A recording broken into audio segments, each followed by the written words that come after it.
Morning everyone, मैं उदित छिपर एक बार फिर से आप सबका यूट्यूब पे बहुत बहुत स्वागत करता हूँ। तो हमने जैसे कि लास्ट वीडियो में प्रेसिडेंट के बारे में बात की थी और नेक्स्ट में हमने बात की थी हम इलेक्शन ऑफ द प्रेसिडेंट के बारे में बात करेंगे। अंडरस्टूड? ये आप सबको याद होगा। तो होता क्या है, अब फर्स्ट ऑफ ऑल आप सबको ये पता होगा कि प्रेसिडेंट जो है वो यूनियन में सबसे सीनियर मोस्ट पोस्ट है ना। हमने लास्ट वीडियो में बात की थी और उससे पहले बात की थी कि जो प्रेसिडेंट रहता है उसने पार्लियामेंट को चलाने के लिए नीचे अपॉइंट किए होते हैं मेंबर्स, जैसे prime minister, council of minister जो भी हैं, और लोकसभा राज्यसभा की प्रोसीडिंग में फर्स्ट वो आते हैं और वो गो थ्रू देते हैं ताकि आप स्टार्ट करें। अंडरस्टूड?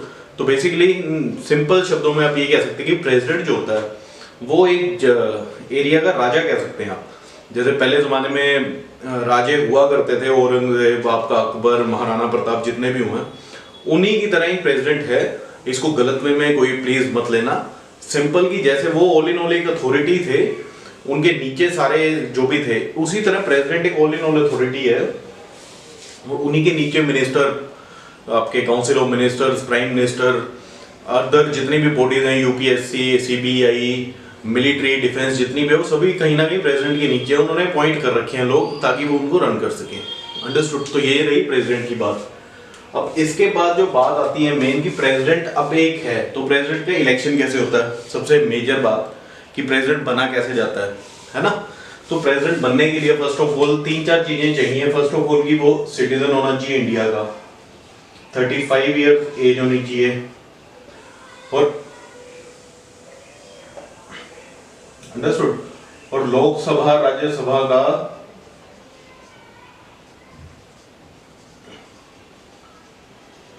के लिए एलिजिबल होना चाहिए। अंडरस्टूड? ये 3 क्राइटेरिया हैं, आप सबको पता होगा। तो ये मिनिमम रिक्वायरमेंट है फॉर प्रेसिडेंट। पर ये सब चीजें आप देखें पार्लियामेंट में जितने भी लोग हैं सभी फुलफिल करते हैं, सिवाय 35 इयर्स में कुछ छोटे भी हैं, बट मैक्सिमम लोग ये सभी चीजें फुलफिल करते हैं। सिटीजन ऑफ इंडिया भी हैं, मेंबर भी हैं ऑलरेडी लोकसभा राज्यसभा के। तो प्रेसिडेंट फिर भी क्यों कुछ गिने चुने लोग ही बनते हैं, है ना। तो आज फर्स्ट ऑफ ऑल प्रेसिडेंट के इलेक्शन के लिए पार्टिसिपेट कौन करता है, वोट कौन कास्ट करता है। जैसे आप सबको पता होगा कि जब हम एमएलए या एमपी की बात करते हैं तो आप कहते हैं कि हर एक सिटीजन को राइट है एमपी के लिए, एमएलए के लिए वोट डालने का। अंडरस्टूड? तो इनमें वोट कौन डालता है?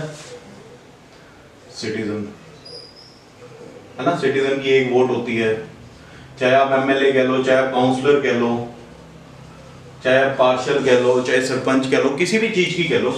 तो जो सिटीजन होता है वो वोट डालता है, उसकी वोट एक काउंट होती है। ये आप सबको पता होगा, सिंपल फॉर्मूला है इलेक्शन का जो इलेक्शन कमीशन लेता है। इसमें जैसे यहाँ पे पार्टिसिपेट आपके सिटीजन करते हैं, प्रेसिडेंट की इलेक्शन में पार्टिसिपेट आपका कौन करता है? Elected members of both the house, means Lok Sabha, Rajya Sabha. Understood? Second, elected members of legislative assembly, means MLAs हर स्टेट के। Third, elected members of legislative assembly of Delhi and Pondicherry. इन दोनों का नाम क्यों लिए हैं? क्योंकि दोनों यूटीज हैं जिसमें आपकी लेजिस्लेटिव असेंबलीज भी हैं। अंडरस्टूड? लोकसभा राज्यसभा के एमपीज आ गए हैं, एमएलए आ गए हैं सभी स्टेट्स के, और जिन यूटीज में आपकी विधानसभा है, लेजिस्लेटिव असेंबलीज हैं, वहां के एमएलए का वोट काउंट। तो फर्स्ट ऑफ ऑल जहां पे सिंपल इलेक्शन में पार्टिसिपेशन सिटीजन्स का होता है, यहाँ पे पार्टिसिपेशन लोकसभा राज्यसभा एमपीज का, एमएलएज का, एमपीज और एमएलएज का रहता है 100%। आगे बात समझ में यहाँ तक? ये लोग रहते हैं जो वोट कास्ट करते हैं। अब सेकंड इंपॉर्टेंट चीज, यहाँ पे सिटीजन की एक वोट बनती है। एक सिटीजन जो होता है उसकी एक वोट काउंट होती है फॉर देयर इलेक्शन। यहाँ पे ऐसा नहीं है। यहाँ पे अगर मैं बात करूं तो 543 आपके अगर ये हैं लोकसभा में, 256 राज्यसभा में, तो इनकी जो ये टोटल बन रहा है आपका 997, ये टोटल 799 वोट नहीं बनेंगे। सिमिलरली एमएलए को कितने होते हैं, ऐसे ही एमएलए का टोटल नहीं बनता जैसा ये है। इनके जो वोट काउंट होते हैं वो अलग होते हैं, वही सबसे मेजर है प्रेसिडेंट की इलेक्शन में बात करने का। तो उम्मीद करता हूँ आपको यहाँ तक समझ आ गया होगा। और अगर मैं आगे बात करूँ तो हमने जैसे बात की प्रेसिडेंट के इलेक्शन में, तो प्रेसिडेंट के इलेक्शन में अभी जैसे बात की है लोकसभा राज्यसभा पार्लियामेंट के लोग, एमएलए स्टेट के, और जो आपके यूटीज है दिल्ली और पौंडीचेरी के जो एमएलए है वो वोट डालते हैं। अंडरस्टूड? तो यही बात आ गई। जो विधानसभा होती है स्टेट की, लेजिस्लेटिव असेंबली होती है, उसमें जो रिप्रेजेंटेटिव मेंबर होता है उसे एमएलए कहा जाता है। जो लोकसभा राज्यसभा पार्लियामेंट का जो मेंबर होता है उसे एमपी कहा जाता है। तो फर्स्ट ऑफ ऑल ये दोनों डिफरेंस आपको क्लियर होने चाहिए, क्योंकि प्रेसिडेंट के इलेक्शन में एमपी एमएलए दोनों के वोट काउंट होते हैं। बट जैसा एक नॉर्मल सिटीजन वोट डालता है फॉर काउंसलर या किसी और के लिए, तो 1 वोट काउंट होता है, वैसा यहाँ नहीं है। ये आप सबको पता होगा, अभी हमने लास्ट में बात की है। तो होता क्या है अब मैं आपको बताऊं। तो फर्स्ट ऑफ ऑल अगर मैं एमपी की बात करूं, तो एमपी की बात करें तो एमपी कौन होता है, मैं वैसे आपसे सिंपल में बात करूं, एमपी का मतलब मेंबर पार्लियामेंट। अंडरस्टूड।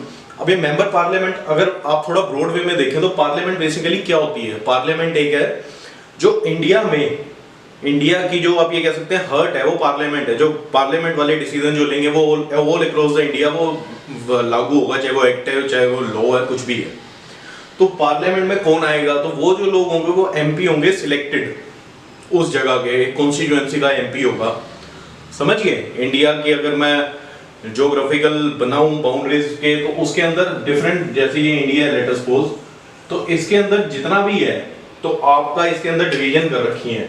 अगर आप इसको पॉलिटिकल मैप छोड़ दो तो ये डिवीजन एक है, ये डिवीजन एक है, ये कॉन्स्टिट्यूएंसी एक है, ये कॉन्स्टिट्यूएंसी एक है, तो एक एमपी यहाँ का होगा, एक यहाँ का, यहाँ का, यहाँ का, इस तरह मेंबर पार्लियामेंट होते हैं। तो बेसिकली ये क्या बताते हैं कि हर जगह से सिलेक्टेड लोग पार्लियामेंट में बैठे हैं। और प्रेसिडेंट जो है उसका इलेक्शन का मेन मतलब क्या है कि participation of MP MLA means कि ये बेसिकली जो लोग हैं ये directly represented by the citizens हैं, ये लोग भी डायरेक्टली रिप्रेजेंटेड बाय सिटीजंस हैं। तो प्रेसिडेंट में ना तो पार्लियामेंट की मेजोरिटी रहती है, या आप ये कह सकते हैं कि डोमिनेशन रहती है, ना ही एमएलए की रहती है। अंडरस्टूड। ये सिंपल बताने के लिए मैं बता रहा हूं आपको। तो इसी तरह ये पार्लियामेंट में जो हमारे होते हैं ये होते हैं एमपीज। अब इनका एक वोट एक नहीं होता। अगर लेट अस सपोज अराउंड मैं 500 मोटा मोटा पकड़ूं, तो 500 अगर एमपी है, 552 जैसे हम सबको पता है, तो अगर 500 एमपीज हैं तो इनकी वोट सिर्फ 552 वोट नहीं होंगी। अंडरस्टूड। फर्स्ट ऑफ ऑल ये नहीं होगा, ये सबसे पहले क्लैरिटी जरूरी है। अगर ये नहीं होगा तो होगा क्या, जैसे यहाँ पे हमने फॉर्मूला दिया भी हुआ है, vote value of 1 MP. Vote value of 1 MP क्या कहता है, total value of votes of all the state MLAs upon total number of elected MPs. Understood. अब इसका मतलब क्या है, अगर मैं इसको लेट अस सपोज हरियाणा की बात करूं, मैं स्टेट का एग्जांपल लेता हूं हरियाणा, तो total value of votes of all the state MLAs कितने हैं, 90 एमएलएस हैं फॉर हरियाणा। इलेक्टेड एमपीज कितने हैं, 5 राज्यसभा 10 लोकसभा। अंडरस्टूड। तो ये कितना बना, 90/15 6। ओके, ये जस्ट एक एग्जांपल के लिए मैं बता रहा हूं आपको। इसी तरह अगर मैं एमएलए की बात करूं, तो एमएलए का क्या दिया हुआ, total population of state, let us suppose state की पॉपुलेशन है 10 lakh. Understood. Upon total number of elected MLAs कितने हैं, ये जो है total number of elected MLAs है 90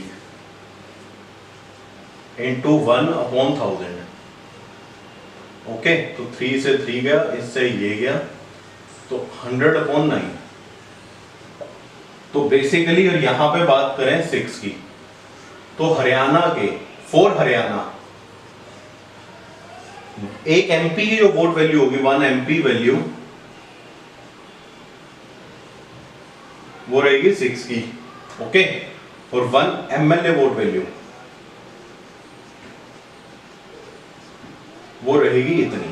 हमें क्या पता लग रहा है कि एक एमएलए की वोट जो है फर्स्ट ऑफ ऑल ये फॉर्मूला आपको समझ आ गया कि एमपी की वोट के लिए जो वोट वैल्यू रहते हैं, total value of vote of all the state MLAs upon total number of elected MPs. MPs जो होंगे वो लोकसभा राज्यसभा दोनों के होंगे। For MLA total population of state upon total number of elected MLAs into 1/1000। तो ये फॉर्मूला रहेगा फॉर एमएलए, ये फॉर्मूला रहेगा फॉर एमपी। ओके, बट इसमें देखने वाली चीज क्या है कि यहां पे तो आपका अगर मैं वैसे चलो एमएलए से बात करते हैं, दोनों चीजों में वोट वैल्यू, अगर मैं आपको लेट अस सपोज एमएलए की बात करूं, तो एमएलए में वोट वैल्यू जो है डायरेक्टली प्रोपोर्शनल है टोटल पॉपुलेशन ऑफ स्टेट। समझ आ रहा है? एमएलए की वोट वैल्यू जो है डायरेक्टली प्रोपोर्शनल है total population of that state. Means कि जिस स्टेट की पॉपुलेशन ज्यादा होगी वहां के एमएलए की वोट ज्यादा होगी, वोट वैल्यू। अंडरस्टूड? अगर एक यूपी की बात करूं, एमपी की बात करूं, तमिलनाडु, मध्य प्रदेश, राजस्थान, इन सब की जो वोट, वेस्ट बंगाल, इनके एमएलए की वोट वैल्यू ज्यादा होगी क्योंकि वहां की पॉपुलेशन ज्यादा है और population vote value directly proportional है पॉपुलेशन ऑफ स्टेट के। अंडरस्टूड? For MLA. अब बात करें अगर एमपी की, तो इसकी एमपी की वोट वैल्यू डायरेक्टली प्रोपोर्शनल कितने हैं? Total values of vote of all the state MLA, state MLA की सभी की वोट के बराबर। अंडरस्टूड? अब इसमें भी अगर आप देखो तो वैल्यू ऑफ स्टेट एमएलए, जितने स्टेट एमएलए ज्यादा होंगे मींस उतना पॉपुलेशन ज्यादा है ना? तो इन दोनों से हमें यह पता लग रहा है कि एमपी और एमएलए की वोट वैल्यू किसी चीज पे मैटर ना करते हुए सिर्फ स्टेट की विड्थ पे या पॉपुलेशन डेंसिटी या पॉपुलेशन पे मैटर करती है। तो जिस स्टेट की पॉपुलेशन ज्यादा है वहां के एमपी और एमएलए की vote value for president election ज्यादा रहेगी। तो आप इससे रिलेट कर सकते हैं कि अभी जो द्रौपदी मुर्मू जी बनी है तो उनमें जिन हाईली पॉपुलेटेड स्टेट्स हैं उन्होंने जिनको समर्थन दिया वही उन्हीं का ही बेसिकली मेजोरिटी आई है। अंडरस्टूड? तो सिंपल मेरा कहने का मतलब यही था कि प्रेसिडेंट के इलेक्शन में ये 3 लोग वोट करते हैं, लोकसभा, राज्यसभा, लेजिस्लेटिव असेंबली सभी स्टेट्स की, और वो यूटीज जिनके अंदर लेजिस्लेटिव असेंबली दी हुई है, दिल्ली एंड पुडुचेरी। अंडरस्टूड? तो इनके नीचे का वोट वैल्यू है, एक एमपी की वोट वैल्यू ये रहती है, एक एमएलए की वोट वैल्यू ये रहती है, और वोट वैल्यू जो है directly proportional to population of state रहती है। अंडरस्टूड? तो ये एक प्रेसिडेंट के इलेक्शन का काफी मेजर टॉपिक है। तो मैं उम्मीद करता हूं आपको वीडियो जरूर समझ आया होगा। प्लीज इसको एक बार रेफरेंस बुक से जरूर पढ़ें कि मैथमेटिकली या आप जिस स्टेट से बिलोंग करते हैं उस स्टेट में आप ये फॉर्मूला लगा के देखें कि आपके स्टेट के एमपी या एमएलए की वैल्यू कितनी बनती है। Understood? Just for your clear understanding, ताकि आपको एक ये फंडा जो है अच्छे से दिमाग में बैठ जाए। ओके, तो इसी के साथ मैं वीडियो को खत्म करता हूँ। उम्मीद करता हूँ आपको लेक्चर समझ आया होगा, और प्लीज वीडियो को लाइक एंड शेयर जरूर कीजिए, चैनल को सब्सक्राइब करना मत भूलिए। इन दी एंड थैंक यू।